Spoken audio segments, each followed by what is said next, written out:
I'm Ryan McLeod. I'm an economist and project development specialist at the Greater Halifax Partnership. So the economy in Nova Scotia right now is doing so-so, I guess you could say. Yesterday, Statistics Canada released the latest population numbers for 2013. They're based on July 1st, I guess. And Nova Scotia has actually had the worst performance in the country. So our population declined by about 0.5% over the last year, which is pretty significant.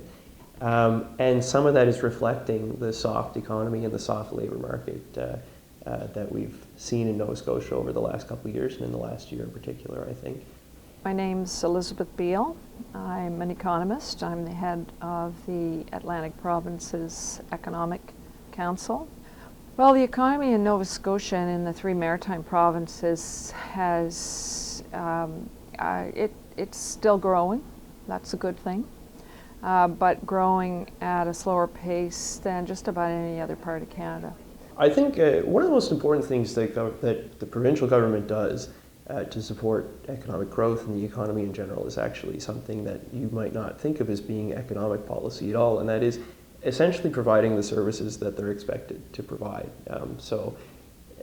Providing infrastructure like roads and bridges and things like that, providing like a working healthcare system, hospitals and that sort of thing, providing an adequate or even a competitive primary and secondary education system, and adequately funding post-secondary education systems. Things like that are very important to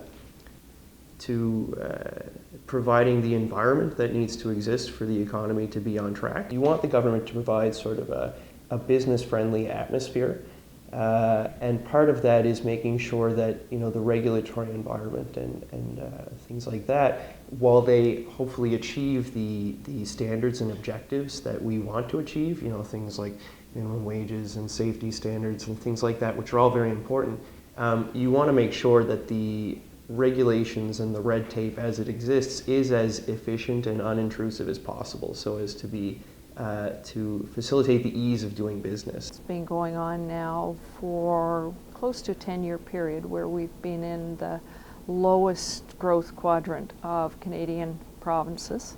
Sometimes the terms of trade on a global basis just move against you, and that's a bit about what the story of what's happened here in Nova Scotia. Much of the growth in the Canadian economy has been around our resource-rich provinces. Nova Scotia's had a tiny bit of that, and it's offshore, but it's not particularly well endowed on that front. It also has had a lot of industries that are now on the wane. We've seen lots of contraction, lots of losses of employment in rural industries, and in some of our other resource industries too. Forestry is the one that's really been top of mind over the last few years. So you've got an economy that is doing well in the urban area, and the greater urban area around Halifax has a good draw. But you've seen many parts of the provincial economy, the manufacturing basis, resource-based manufacturing in particular, really under pressure.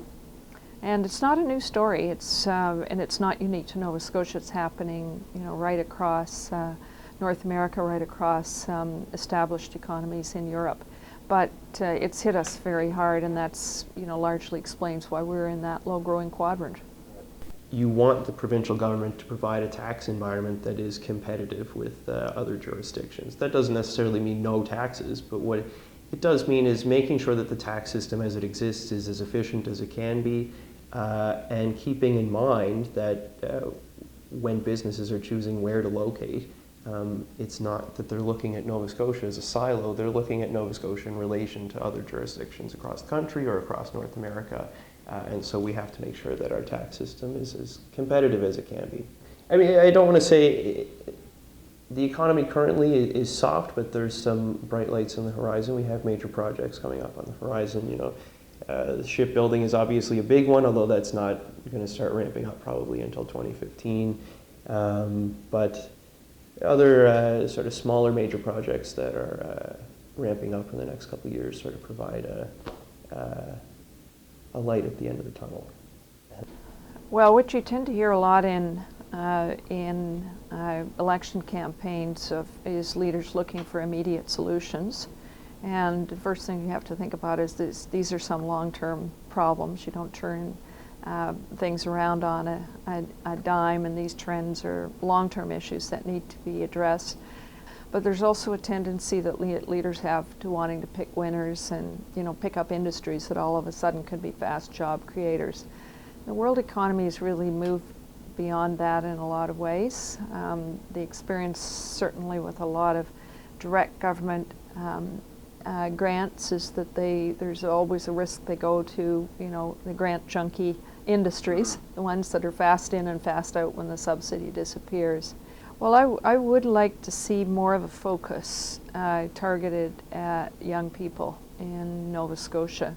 And I would put that focus not only in terms of political leadership, but also in terms of business and university leadership, because we've all got a direct interest in encouraging young people to want to see Nova Scotia as a viable option in terms of where they're going to live and where they're going to grow their careers. So that whole idea around young talent, young leadership, it's a very powerful force. We know that young people are really motivated to change their own lives, change society, change whoever they're working for, and they're really willing to throw everything they've got at something. And if we just turn our backs and say, well, sorry, we're not growing very fast, therefore you're going to have to leave, well, that sends a very negative message about the future.